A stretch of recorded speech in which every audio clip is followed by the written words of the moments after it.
Hi, guys. Welcome to the Simple Doesn't Mean Easy podcast. We are here weekly working at simplifying things in our lives one day at a time, one simple step at a time. I'm your host, Michelle Visser. And today we're continuing along with talking about things that we need in our diet daily and what we need to know about these things. So far this season, we've talked about salt and sprouts and sugars and fats. And last episode was fermented foods. So today it seemed appropriate enough that we should talk about fermented drink, specifically kombucha. It is a really interesting topic, so I hope you join me, whether it's something you've been making yourself for years or you have no idea what I'm talking about. Wherever you fall on that spectrum, I think you're going to find this episode really interesting.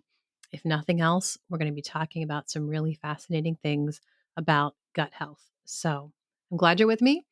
Before we dive in, a couple things I want to make sure that you know.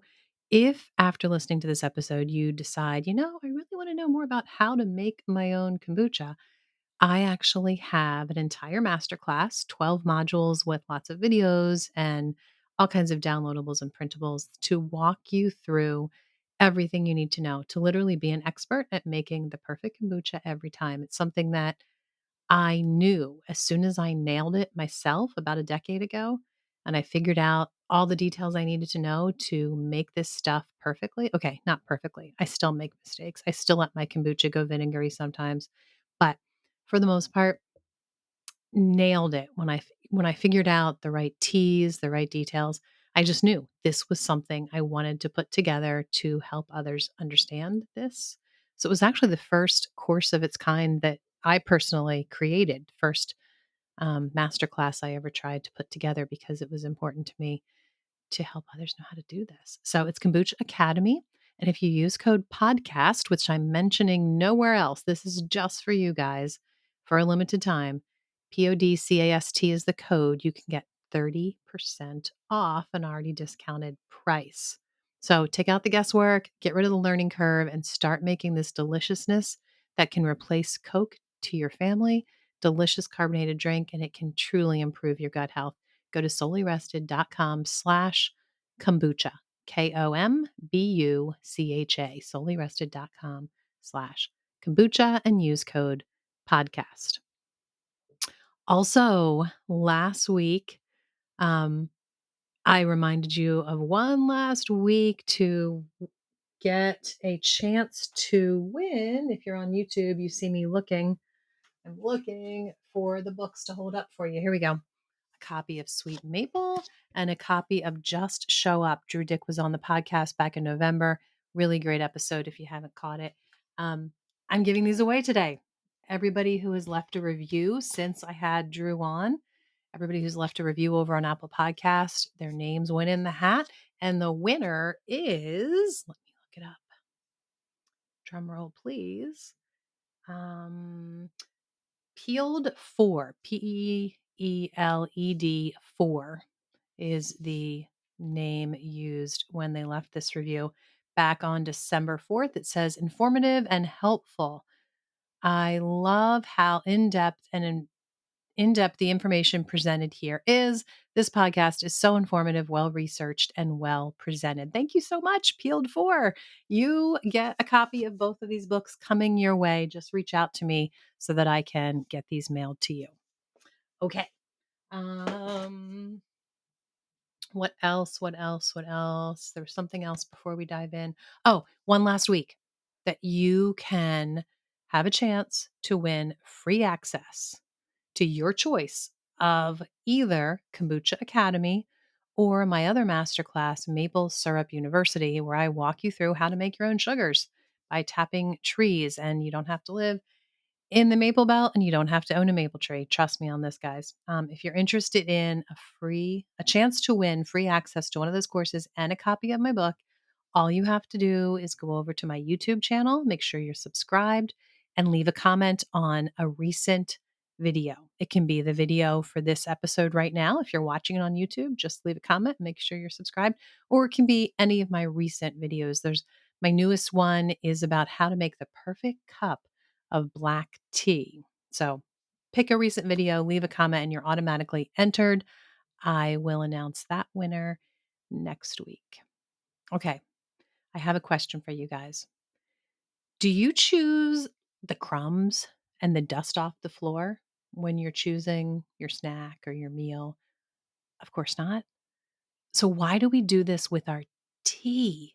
It blows my mind. Did you know that in the average tea bag, it's literally the dust and the crumbs from the tea leaves? The good stuff is used for the loose leaf tea, the fancier stuff, and all the crumbs are used for the tea bags.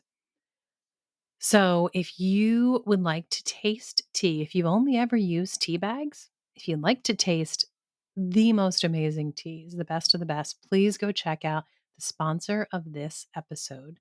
If you go to solelyrested.com/teas, TEAS, I not only share with you a special coupon code there and links to this amazing tea blends and teas in general, but I also link to my top favorite ones. If you're not sure where to start, go take a glance. Solelyrested.com/teas, TEAS. Okay, so today we're talking about kombucha. I love talking about kombucha because I am really pretty passionate about it. I love making it. I love sharing the new flavors I've tried that are absolutely delicious. I shared that over on Instagram a lot. If you're on Instagram, I have some highlights too, quite a few about kombucha that show you, me making it, gives you more details about it. But before we actually talk specifically about kombucha, I realized I could be wrong, but I think in our episode last week about fermented foods, I don't think I made the actual connection. Like, I don't think I connected all the dots. I talked about why gut health is so important. And I mentioned how what could be happening in our lives that you might have to worry about your gut health and pay more attention to it. And I know I mentioned that fermented food helps with gut health, but I think I just kind of just said that and moved on. I could be wrong. I could have went into more detail, but from what I remember. Um, so I thought, first of all, that's where we should start today. The why. Why fermented food and drink like kombucha helps to heal our guts.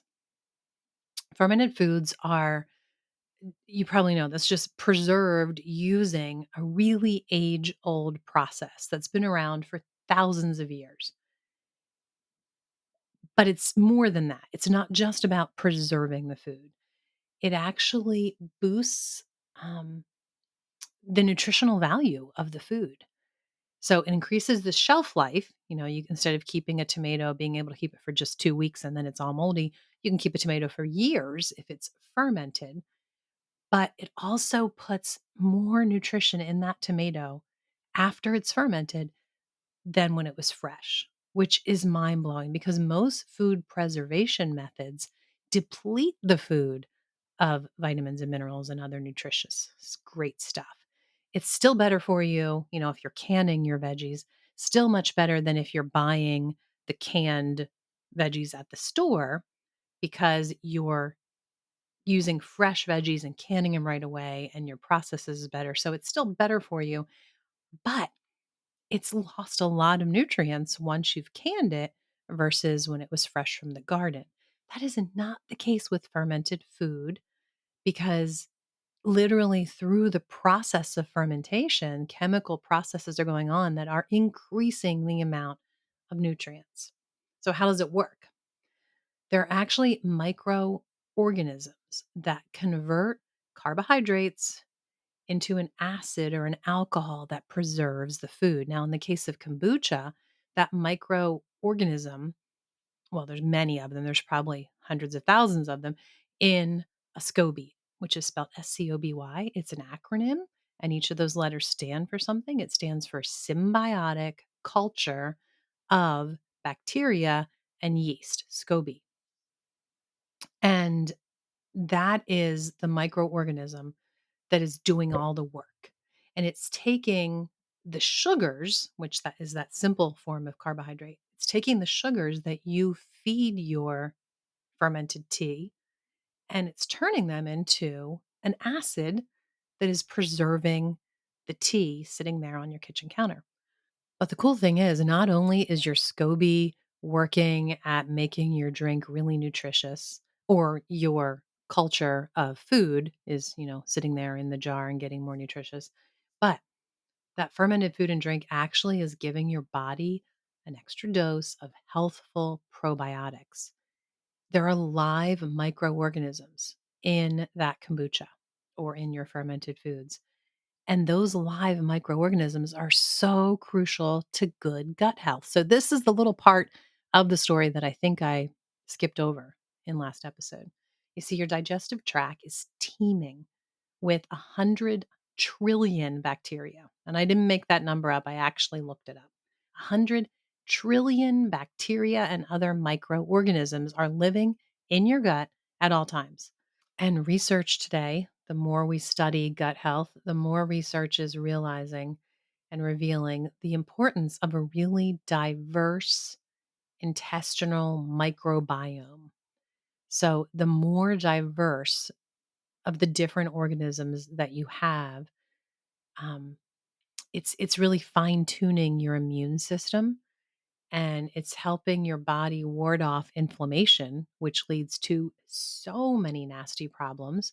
So, this means that fermented food, which is putting more of those wonderful microorganisms in your gut, is actually helping you lose weight, improve any kind of diabetic tendencies, and ward off um, neurodegenerative diseases. Like all those things can be helped, pushed along, improved by fermented food and drinks because you're putting more of those great microorganisms into your gut that you've depleted. We talked last episode. If you missed that one, go back and definitely listen.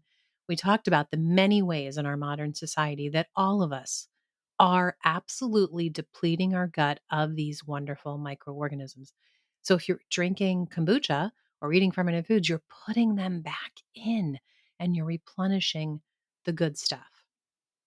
Science may eventually, I actually was researching this week before recording this episode, and I was really intrigued by this idea that science might eventually be able to pinpoint, this is crazy, and target very specific diseases or problems like weight gain and help people ward off those diseases or lose weight by adding very specific microorganisms into their gut. Isn't that amazing? That medical doctors someday could actually take natural elements that are in the air around us and get the exact right ones to improve whatever health problems we're battling. So, maybe that could be done instead of medicines and drugs. They could literally just know what microorganisms our gut needs and replenish it. Until then, eating some fermented food or drinking some kombucha is a wonderful step in that direction because even though you're not pinpointing a very specific microorganism out of those 100 trillion that exist and putting that exact perfect one in that you need, you're still gathering and collecting a whole bunch of wonderful ones that are just floating in the air in your home. It's being collected in your kombucha. That's why when you make kombucha, by the way, we'll talk a little bit about the details of making it. You keep it covered with a piece of fabric because that fabric is breathing, right? And it's letting those microorganisms pass through the fabric and into your kombucha, but it's keeping out the bugs and the gnats and the nasty stuff. So you need to have some sort of a cover on it, but you want to let the good microorganisms come in. Now, the environment that's created by the SCOBY, because it's, remember, we talked about how it takes the carbohydrates of the sugar and turns it into acid, that's creating an environment that doesn't allow the bad microorganisms to grow. Only the good ones can survive in this environment. So when you're drinking the kombucha, you're taking in those great microorganisms that are just floating around in your home. There's really no other way for us to capture it. Supposedly, from what Harvard University's medical website says, supposedly there's hope that someday our medical science might be able to figure out how to capture the exact perfect one in the air and put it where it needs to be in our guts. But until then, I'm very happy just taking all the ones that I can get and replenishing my gut with those through what I'm drinking, through a delicious, carbonated, bubbly, really yummy drink. So, what exactly is kombucha? I haven't even said that yet. Sorry, guys. Kombucha is very specifically a fermented tea, and it's made by that symbiotic culture of bacteria and yeast. And you are adding to it on a regular basis. You're adding nutrition by adding the tea, the actual tea leaves that you're soaking in your water that you're then adding into your kombucha, and by feeding it a source of sugar, a source of carbohydrates. Um, where did it come from? We actually don't know. Before I released my masterclass, Kombucha Academy, I actually spent some time really researching this because that was something I kind of just wanted to answer. I wanted to know and I wanted to be able to tell folks, where did it come from? How did it originate? How do we know? How do we figure this out thousands of years ago and start drinking it? And unfortunately, from the best that I could uncover, we don't know. But there are a couple things we know that are pretty cool. Some folks think that kombucha was first brewed a few thousand years ago as a vinegary drink that was like a ritual medicine only for the select, most important um, Japanese monks and priestesses who were serving directly under the rulers of the time. And they called it, when you can actually see it in the ancient Japanese literature, they called it the elixir of life. So, I mean, we can't know for sure. We just know it was a vinegary drink, but that sure does sound like kombucha. We'll talk, by the way, about how you can avoid it from being vinegary, by the way. Um, and then if you fast forward a little bit, there's also some documents written um, by Genghis Khan's army. Supposedly, the men would carry vinegary carrying bladders. So I'm guessing it's kinda like a canteen that had kind of a vinegary drink in it. So who knows? Maybe kombucha was behind the strength of the whole Mongol Empire. Who knows? And then if you fast forward yet again, fermented foods and kombucha are regaining a huge amount of popularity today. They started to resurface in the 60s and 70s, but today it's like this resurgence of excitement over fermented foods and kombucha. And I think it's really just modern society's um, response to hundreds of years of urbanization, hundreds of years of people no longer living an agrarian lifestyle, no longer growing their own food and being close to their food. And this is a very simple, doable way that anyone can be truly connected to their food and have fresh food preserved all year round and be making this amazing drink on a regular daily basis, no matter where they live in the world, no matter whether they have any land available to them or not. It doesn't matter. Wherever you are, you can absolutely ferment food and drink. And just by making some kombucha, you can genuinely improve your family's health. So, what are some important things to know about kombucha?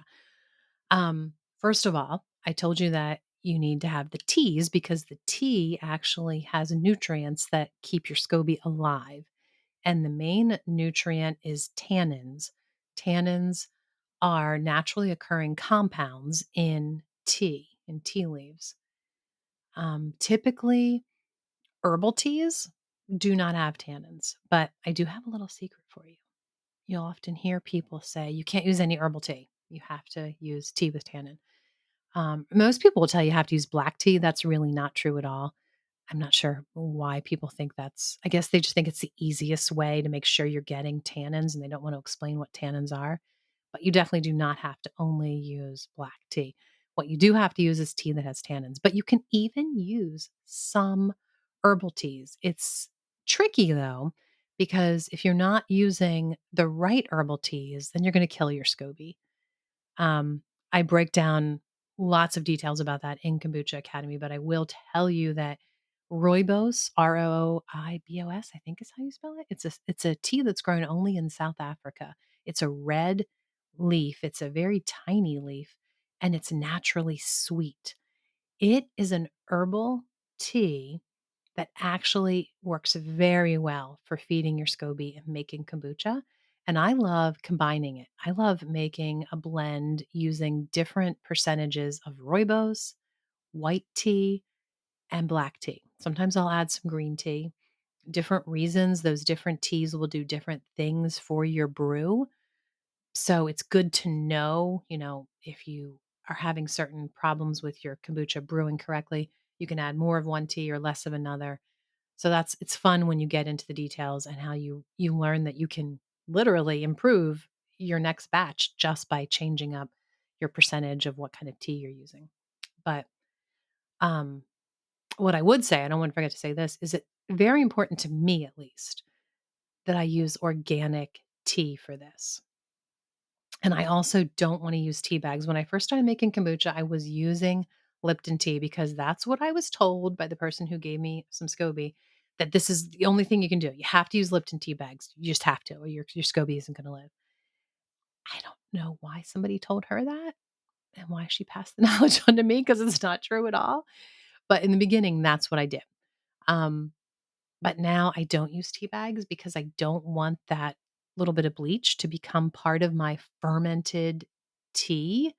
That's gross. I don't want residue of bleach soaking in my ferment and feeding my SCOBY with that and then just going on in the cycle. No, thank you.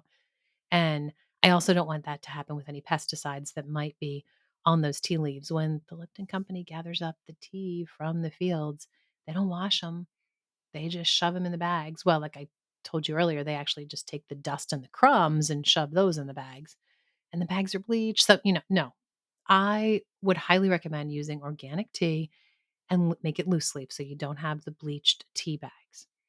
Um, also, you need to know that you can't use any tea that has flavor involved for your first ferment because anything like Earl Grey, maybe, or like a citrus tea, or maybe you have a chai tea that you love, any of those can actually harm your SCOBY.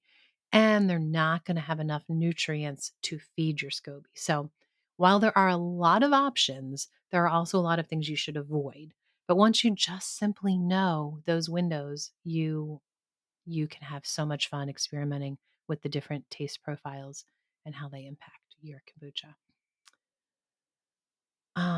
Also, something else you should know, I'm thinking of this now in the winter here in New England, your kombucha is absolutely affected by the temperature of the environment. So it's not a bad idea to have a thermometer. They actually have stick-on thermometers. In fact, if you go to solelyrested.com/kombucha products, everything I mentioned today and things I'm sure I won't get into that I highly recommend for making kombucha, you'll find at that page, solelyrested.com/kombucha products, KOMBUCHA products. Um, and anyway, they have stick on thermometers that you can literally just stick on your vessel that you're brewing your kombucha in and know at all times what the temperature is and know if you need to move it to a warmer spot. You can also put a heat mat under it. Believe it or not, there are companies that literally make mats just for this purpose. You're not going to find one of those on that page on my website that I just mentioned because I only have things there that are like actually valuable and cost effective. You don't need to buy a special mat that's 3 times the price of a heating pad. If you really want to put your brew on a heat source, you can use just a heating pad. But that's not what I do. I use a strand of lights, just plain old Christmas lights. I'll wrap it around the vessel, plug it in, and that is just the right amount of warmth to raise that temperature and keep the kombucha fermenting and brewing well. If it gets really cold, it could actually hurt your SCOBY. Your SCOBY could die and you could see mold forming. Um, that's not going to usually be the case in a home, but if it gets below the ideal temperature, what it's going to do is it's going to ferment a lot slower. So if it might only take 4 or 5 days until from start to finish until you have kombucha ready to bottle in your second ferment, it might take a week, week and a half, 2 weeks if the temperature is a little on the cold side. So, like I said, there are things you can do, and there definitely are thermometers you can measure that if you would like. Um, while the yeast does eat a good portion. Something else I want to tell you: the yeast in the scoby that is produced by the scoby. You actually see it floating at the bottom. If your kombucha is really healthy, you'll actually see little hairs and strand of yeast forming, which is really great. It's so good for your gut health. Um, but while the yeast does eat a lot of the sugar that you're feeding your scoby, like it's literally food for the scoby, um, there is going to be some residual sugar left behind. And the reason I want to tell you that is you might want to choose your sugar wisely. In the beginning, I totally just used the white refined sugar that you buy at the grocery store, and that's okay. But when I started understanding more about not only how kombucha works, but also I started understanding more about the importance of choosing a good sweetener and just in our family's kitchen, on our kitchen table, I wanted a better sweetener. Um, that's when I learned that I didn't want the residual sugar left behind in my kombucha to be something that wasn't really a very good sugar for me to be using in general. So these days I use an all natural organic cane sugar for my SCOBY, for my kombucha, but I often will have two of them going at once. And I also love to use maple syrup in my kombucha. It makes for a different taste and it's really good. But I usually don't. I do too because I'll be honest with you, absolutely the maple syrup is much more costly and I prefer it for certain flavors, but for other flavors I really don't care if it's just my regular old cane sugar. So I'll do a smaller jar fed with my maple syrup and a larger one fed with my cane sugar. But anyway, all of that is just to say think about your sugar and choose a good one for you. What about what tools do you need if you want to make your own kombucha? It can be really, really simple. You can get some pretty cool things, and you'll see some of those on my website page, solirester.com/kombucha products. But it can really be very simple too. You can literally use a mason jar to brew your kombucha. Ideally, a gallon jar would be nice because you're using much smaller than that. And you're not going to have a lot to drink, of course. But you can just get a gallon mason jar and a piece of fabric, any old scrap piece of fabric that you want to cut to fit over the jar, the top, a rubber band. You'll need some tea and you'll need some sugar. And honestly, the only thing that you probably don't already have in your house, probably everything else you already have, is a SCOBY. You do need a SCOBY. I mentioned to you, if you caught that a friend gave me a piece to start my kombucha almost a decade ago. So if you know a friend that makes kombucha, ask them. They probably are swimming in extra because the SCOBY is always growing. So that is one option. Do keep in mind that depending on what teas they use, what sugar they use, and if their kombucha is really growing healthy, um, it might take you a while to get started because, I mean, you could ask them, sure, what tea do you use? What sugar do you use? Because your kombucha needs a, what's the word? A time to switch over. It needs to gradually change if you're going to change it to a different sugar or if you're going to use a different tea.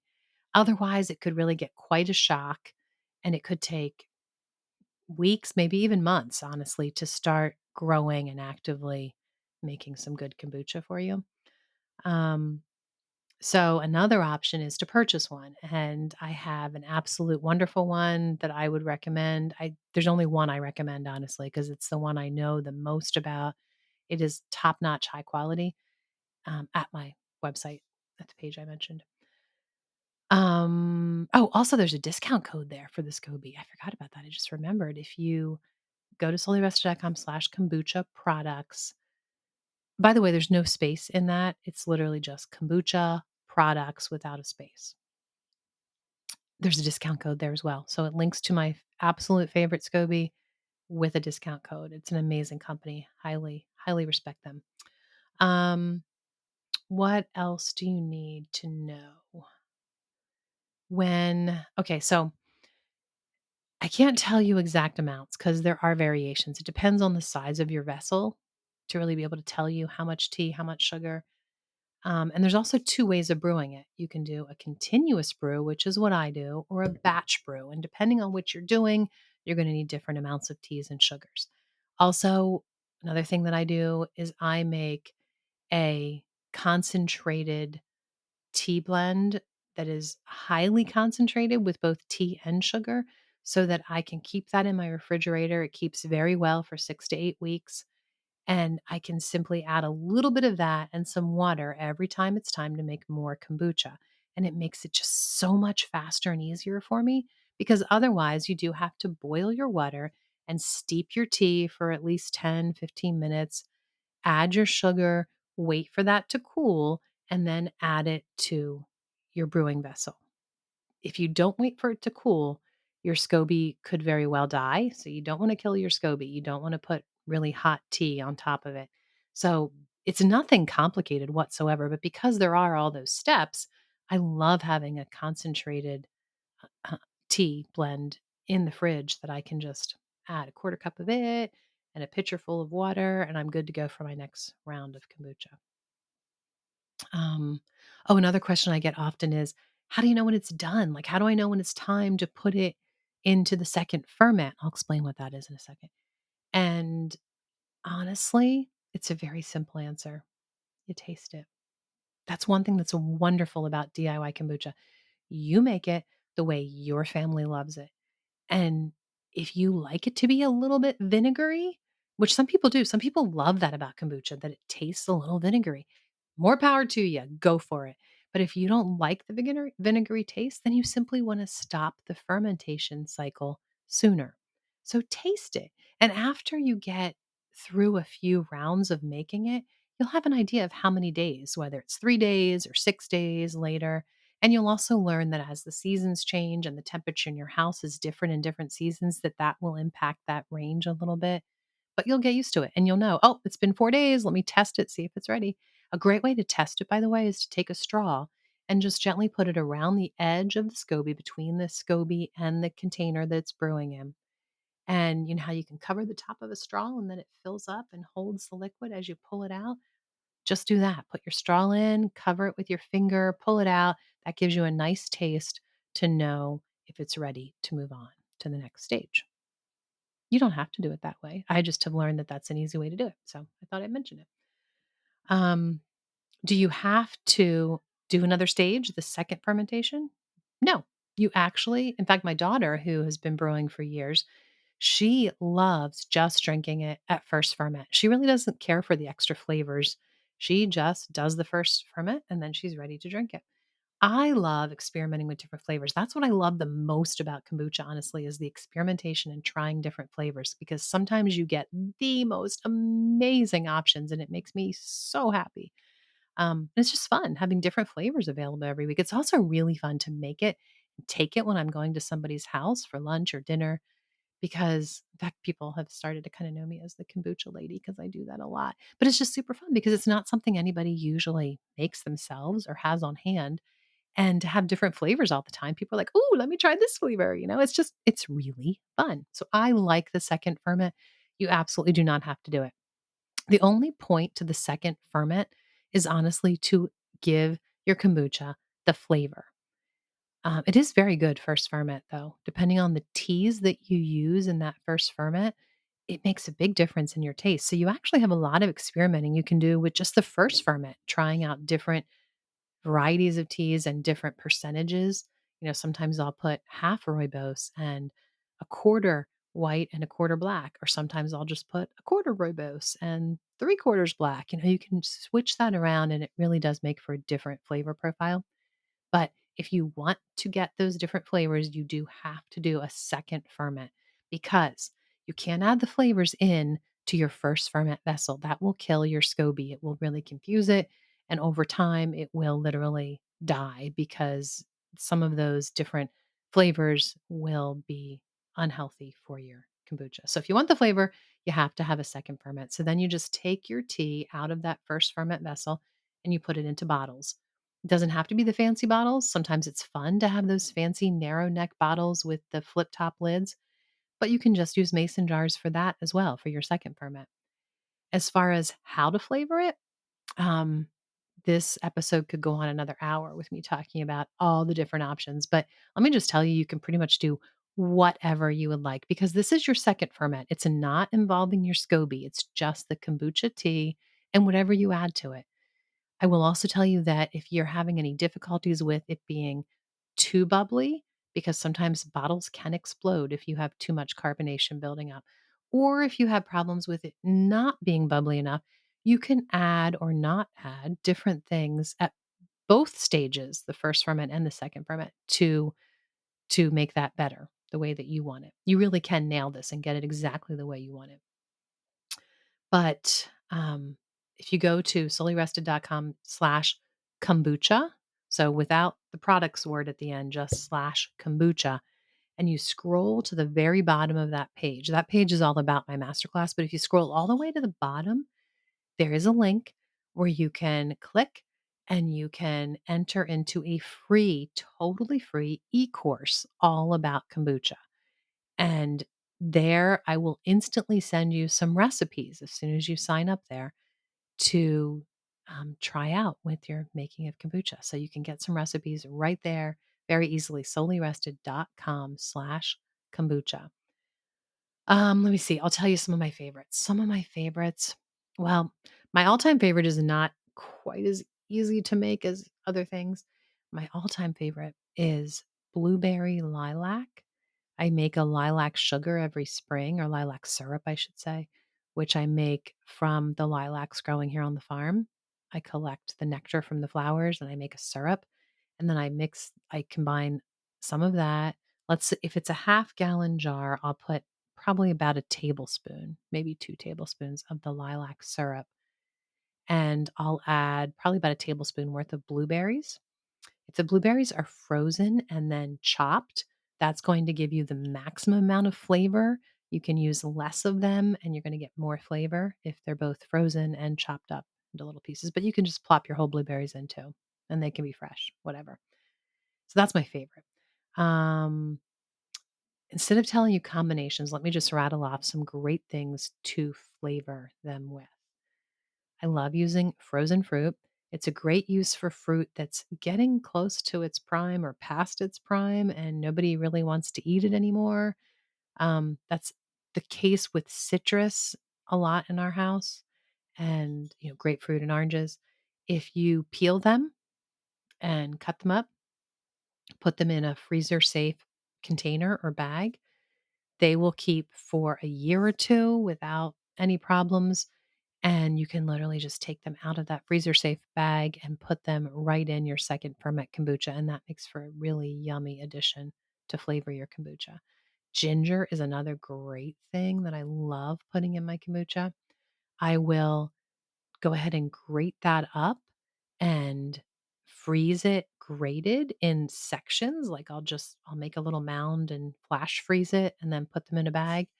And then I can just take out a little mound of ginger out of the freezer and put it right in each bottle or jar. Um, I mean, any fruit whatsoever, any syrups whatsoever. You can literally add maple syrup to your second ferment for that maple flavor. It's not going to be as warm and as deep as if you're using maple syrup to feed your SCOBY in the first ferment. That's a different flavor, but you certainly can also just use maple syrup in your second ferment and it makes for a delicious kombucha. Um, I could go on and on. I mean, you could use jams and jellies. You can use, um, like I said, any kind of syrups, any kind of any sugars. You can use honey in your second ferment. Fruits are my big go-to though. I love using fruit. Raspberry's a really good one. That's a very flavorful kombucha. Oh, and you can use herbs. Lots of different herbs are great in kombucha. I like combining grapefruit and rosemary. That's a good combination. Watermelon and basil is a good combination. So there's a lot of options. It's really fun to play with. Some of those are also on my Instagram under those kombucha highlights I mentioned. Okay. A few, let me see, what else did I want to tell you? A few, what did I list here? Some favorite ways to flavor the second ferment. We just went over that. Oh, teas. I didn't tell you, you can use teas to flavor your second ferment. And that's actually my favorite way to do it. I don't know why I didn't think of that. I'm glad I have my note here. Um, The reason it's my favorite is it's so, so easy and it offers a variety of flavor that I can't do on my own. I, I can't make some of these flavors myself. Um, at that same page that I've been telling you all about, Kombucha products page, there are quite a few teas there that I love. Some of them are made just for kombucha. They are literally made just for flavoring your second ferment kombucha. Pretty cool. Yeah. Other ones there are delicious teas to drink hot or as iced tea, but I love using them for flavoring my kombucha as well. I'm trying to think of what some of them are. Um, oh, there's a very berry citrus, that's what it's called, that makes for delicious kombucha. There's a mimosa tea, so good for kombucha. And then all you have to do after it is fermented, the length of time that you want it to, in that second ferment, you just strain out the tea as you're going to drink it. So when you bottle it from your first to your second ferment, you just put your fermented tea in your bottle. And then you add just a little bit of those tea leaves, whether it's that very, very citrus or that mimosa or the ones that are specially made just for kombucha. My favorite one of those, by the way, is called those ones that are made just for kombucha. It's called cherry almond. This probably, now that I think about it, is probably my favorite tea to use for kombucha because it tastes a little bit like Dr. Pepper. It's really good. It's called cherry almond. And I link to that at soulyrested.com/kombucha products. So anyway, back to what I was saying. You just put a little bit of that. So if I'm using a half gallon jar to do my second ferment, I will typically put about a tablespoon of the tea leaves, whichever one that I'm using to flavor that second ferment. You let that tablespoon of tea leaves just settle down and sit in there. Sometimes I'll take my jar and I'll shake it up and down because that helps the process go on a little bit faster. Sometimes I'm really anxious and I really want to drink this kombucha, so I'll shake it a lot. But you'll see the color change almost instantly. You see the tea leaves infusing your kombucha, and usually a day is all you need. Sometimes even less than that. I'll just not be patient and I'll drink it sooner. But then when you're ready to drink it, you just have to get a strainer and pour that kombucha through the strainer so it captures your tea leaves and you're ready to drink it. It's that easy. So good. All right, before we wrap this up, I had asked over on Instagram a couple days ago in my stories if anybody had any questions about kombucha because I was going to be recording this and I wanted to know things that you guys want to know. So let me look at my list. Desperately Seeking Susie asked me, can kombucha be made without cane sugar? Absolutely. Like I had said earlier, depending on where you're sourcing your scoby, it will depend on how you do this. But most likely, let's say you want to use maple syrup to feed your scoby in the first ferment. It's very unlikely you're going to find somebody who's doing that. Maybe you know a friend who's doing that. Great. Then you can just take a piece of their scoby and go for it. But it's very unlikely. And if you purchase the one that I highly recommend, it's fed with organic cane sugar. So that's okay though. You just have to gradually wean it off of the sugar and introduce it gradually to the maple syrup. So I walk through this. There's a whole module in Kombucha Academy on just this topic because it's something important to understand. It's so simple, but you have to do it in steps. And, so you'll have the first time you feed it, it'll be mainly whatever the source was before, which is probably going to be cane sugar and a little bit of maple syrup. And then the next time that you feed it, it'll be almost all cane sugar and a little extra maple syrup, etc., until you eventually work your way to no cane sugar and all maple syrup. But that's important because your SCOBY otherwise is going to actually start starving because it needs to get used to this new food source. And as long as you do it gradually, your SCOBY will totally adapt and be very happy being fed by the maple syrup. So, yes, you absolutely can have kombucha without cane sugar.